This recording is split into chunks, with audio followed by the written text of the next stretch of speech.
Tahun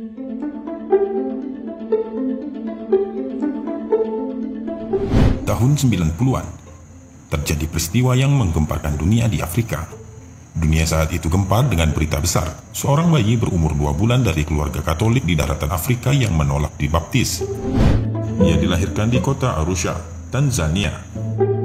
Ibunya bernama Domisia Kimaro, sedangkan ayahnya bernama Francis Fudin Kira. Suatu hari di bulan Desember 1993, tangis bayi membahagiakan keluarga itu. Sadar bahwa bayinya laki-laki, mereka lebih bergembira lagi. Bagaimana pemeluk agama Katolik lainnya? Domisia dan Francis juga menyambut bayinya dengan ritual-ritual Nasrani. Mereka pun berkeinginan membawa bayi manis itu ke gereja untuk dibaptis secepatnya.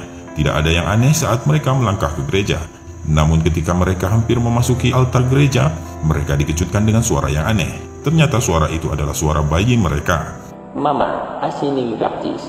Nani kau Allah wa jumewaki Muhammad.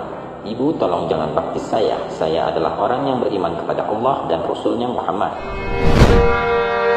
Mendengar itu, Domisia dan Francis gemetar. Keringat dingin bercucuran. Setelah beradu pandang dan sedikit berbincang, mereka memutuskan untuk membawa kembali bayinya pulang. Tidak jadi untuk membaptisnya. Ayah dan ibunya, Domisia dan Francis, bingung. Kemudian didatangkan seorang pendeta untuk berbicara kepada bayinya itu. Sang pendeta bertanya, "Are you Yesus? Apakah kamu Yesus?" "Tidak, aku bukan Yesus. Aku diciptakan oleh Tuhan, Tuhan yang sama dengan yang menciptakan Yesus." Awal Maret 1994, ketika usianya melewati 2 bulan, bayi itu selalu menangis ketika hendak disusui ibunya. Domisia merasa bingung dan khawatir bayinya kurang gizi jika tidak mau minum ASI, tetapi diagnosa dokter menyatakan ia sehat. Usianya yang baru 4 bulan memulai mengeluarkan lafal-lafal aneh. Beberapa tetangga serta keluarga Domisia dan Francis terheran-heran melihat bayi itu berbicara. Orang-orang yang takjub menimbulkan kegaduhan sementara, namun kemudian mereka diam dalam keheningan. Sayangnya waktu itu mereka tidak mengetahui bahwa yang dibaca Quran surah Al-Baqarah ayat 54. Domisia khawatir anaknya kerasukan setan. Ia pun membawa bayi itu ke pastur, namun tetap saja Syarifuddin Khalifah mengulang-ulang ayat itu hingga kemudian cerita bayi kerasukan setan itu terdengar oleh Abu Ayyub, salah seorang muslim yang tinggal di daerah itu. Ketika Abu Ayyub datang, Syarifuddin Khalifah juga membaca ayat itu. Tak kuasa melihat tanda kebesaran Allah, Abu Ayyub sujud syukur di dekat bayi itu. Francis dan Domisia, sesungguhnya anak kalian tidak kerasukan setan. Apa yang dibacanya adalah ayat-ayat Al-Quran. Intinya ia mengajak kalian bertaubat kepada Allah, kata Abu Ayyub. Beberapa waktu setelah itu, Abu Ayyub datang lagi dengan membawa mushaf. Ia memperlihatkan kepada Francis dan Domisia ayat-ayat yang dibaca oleh ibunya. Mereka berdua butuh waktu dalam pergulatan batin untuk beriman. Keduanya pun akhirnya mendapatkan hidayah Allah Subhanahu wa Ta'ala. Mereka masuk Islam. Sesudah masuk Islam itulah mereka memberi nama untuk anaknya sebagai Syarifuddin Khalifah. Keajaiban berikutnya muncul pada usia 1,5 tahun. Ketika itu Syarifuddin Khalifah mampu melakukan sholat serta menghafal Al-Quran dan Bible. Lalu pada usia 4-5 tahun ia menguasai 5 bahasa. آتنا في دنيا حسنة وفي الآخرة حسنة وقنا عذاب النار وعذاب الدين وعذاب القبر وعذاب الدنيا. Usia itu Syarifuddin Khalifah mulai melakukan syafari dakwah ke berbagai penjuru Tanzania hingga ke luar negeri. Hasilnya lebih dari 1.000 orang masuk Islam. Kisah nyata Syarifuddin mengislamkan ribuan orang ini terjadi di distrik Pumwani, Kenya, tahun 1998.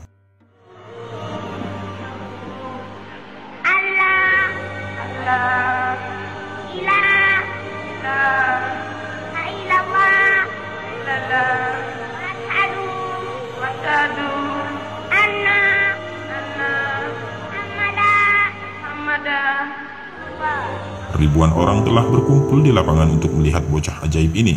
Syarifuddin Khalifah, usianya baru 5 tahun, tetapi namanya telah menjadi buah bibir karena pada usia itu ia telah menguasai 5 bahasa. Oleh umat Islam Afrika, Syarifuddin dijuluki Miracle Kid of East Africa.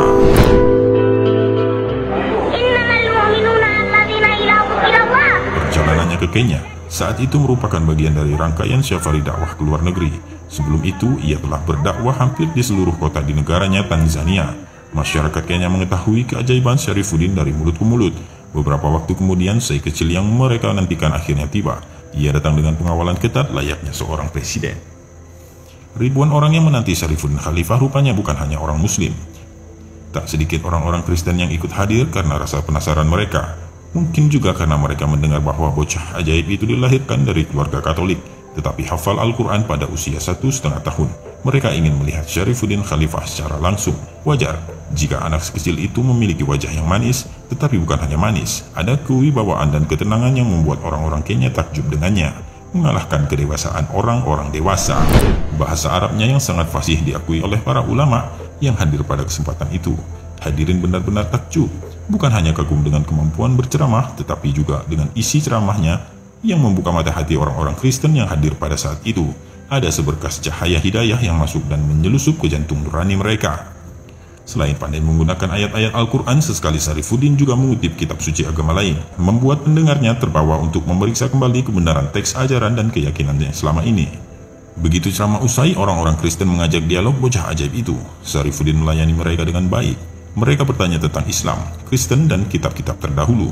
Sang syekh kecil mampu memberikan jawaban yang memuaskan. Dan itulah momen-momen hidayah. Ratusan pemeluk Kristiani yang telah berkumpul di sekitar Syarifuddin mengucapkan syahadat. Jika dijumlah melalui dakwah Syarifuddin Khalifah, ribuan orang telah masuk Islam. Ajaibnya itu terjadi ketika usia syekh kecil itu masih 5 tahun.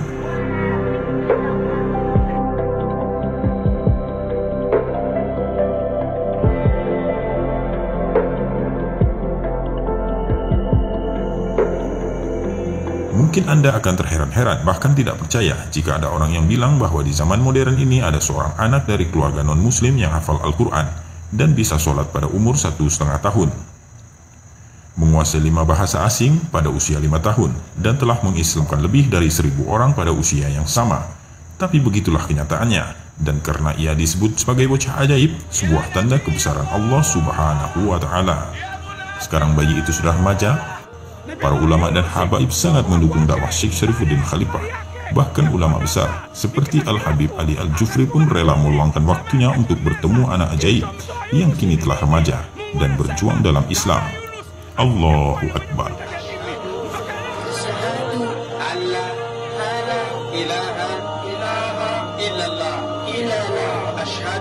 Asyhadu anna Muhammadan Rasulullah.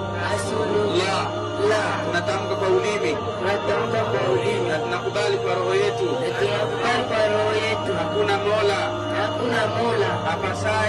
apasaye kuabudiwa kwa haki ila Mungu ni mmoja tu, na Mtume Muhammad ni mtume wa Mungu, na Yesu si Mungu wala si mwana wa Mungu.